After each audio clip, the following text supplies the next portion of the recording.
মন্ত্রিসভায় ডাক পাচ্ছেন যারা, সম্ভাব্য তালিকা দেখুন। 2/3 আসন নিয়ে সরকার গঠনের দিকে বিএনপি। সংসদ নির্বাচনে বিজয়ীদের গ্যাজেট প্রকাশ করেছে নির্বাচন কমিশন। নির্বাচিত সংসদ সদস্যদের পাশাপাশি সরকারের দায়িত্ব গ্রহণ, মন্ত্রিসভার শপথ গ্রহণের প্রক্রিয়াও শুরু হলো এই গ্যাজেটের মাধ্যমে। দেশের নবম প্রধানমন্ত্রী হচ্ছেন তারেক রহমান। রোববার সংসদ সদস্যদের শপথের পরই মন্ত্রিত্ব বন্টন।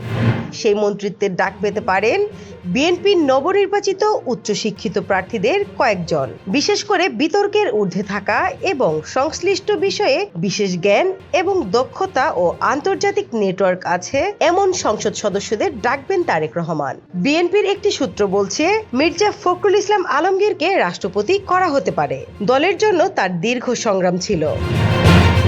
বিএনপি চেয়ারম্যানের অনুপস্থিতিতে তিনি দলটির হাল ধরেছিলেন দেশে। আইনমন্ত্রীর জন্য ডাক পাবেন ঝালকাঠি থেকে নির্বাচিত সাবেক অ্যাটর্নি জেনারেল আসাদুজ্জামান। তিনি সুপ্রিম কোর্টের সিনিয়র আইনজীবী। আইনি ব্যাখ্যা ও সংবিধান বিশ্লেষণে তার অগাধ পাণ্ডিত্য রয়েছে। অর্থমন্ত্রীর জন্য ডক্টর রেজা কিবরিয়া, যিনি হবিগঞ্জ থেকে নির্বাচিত ও বিশ্বমানের অর্থনীতিবিদ এবং নীতি নির্ধারক। দীর্ঘ 30 বছর আন্তর্জাতিক মুদ্রা তহবিল IMF এ একজন জ্যেষ্ঠ অর্থনীতিবিদ হিসেবে কর্মরত ছিলেন তিনি। পররাষ্ট্রের টেকনোক্রেট কোটায় হুমায়ুন আহমেদ। এর আগে তিনি বিএনপির আন্তর্জাতিক সম্পাদকীয় পদে ছিলেন। দলটির বৈশ্বিক সম্পর্কে উন্নয়নে ভূমিকা রাখছেন তিনি। সমাজ কল্যাণ মন্ত্রণালয় এবার গুরুত্ব পাচ্ছে। এই মন্ত্রণালয় থেকে বিএনপির নির্বাচন প্রতিশ্রুত আলোচিত ফ্যামিলি কার্ড দেয়া হতে পারে।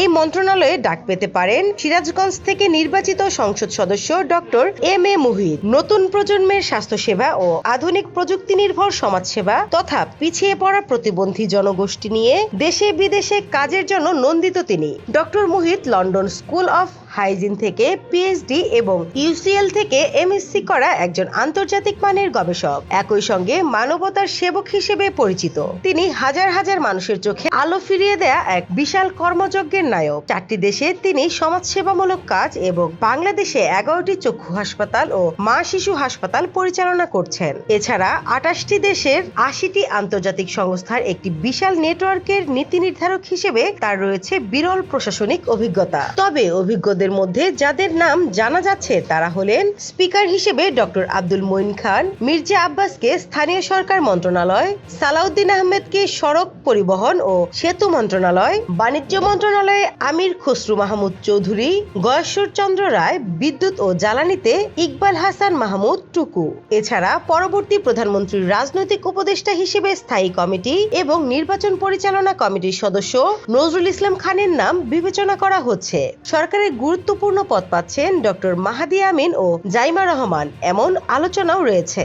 নতুন মন্ত্রিসভায় নয়া মুখ হিসেবে তথ্য ও সম্প্রচার মন্ত্রণালয়ে রুহুল কবির রিজভী, টেকনোক্রেট কোটায় স্বরাষ্ট্র প্রতিমন্ত্রী হিসেবে শহীদউদ্দিন চৌধুরী অ্যানির নাম বিবেচনায় আছে। মন্ত্রী পদে চিকিৎসক AJM জাহিদ হোসেন ও ব্যারিস্টার অসীম টেকনোক্রেট কোটায় আলোচনায় রয়েছেন। এদিকে আওয়ামী লীগের বিরুদ্ধে যুগপৎ আন্দোলনের শরিকদের নিয়ে জাতীয় সরকার গঠনের ঘোষণা আগেই দিয়েছিলেন বিএনপি। এর বাস্তবায়ন দেখা যাবে নতুন মন্ত্রিসভায়। তার মধ্যে ববি হাজ্জাজ, আন্দালিব রহমান পার্থ, নুরুল হক নূর, ডক্টর রেজা কিবরিয়া ও মাহমুদুর রহমান মান্নার নাম আলোচনায় আছে। স্নিগ্ধা আখি, দৈনিক নতুন সময়, ঢাকা।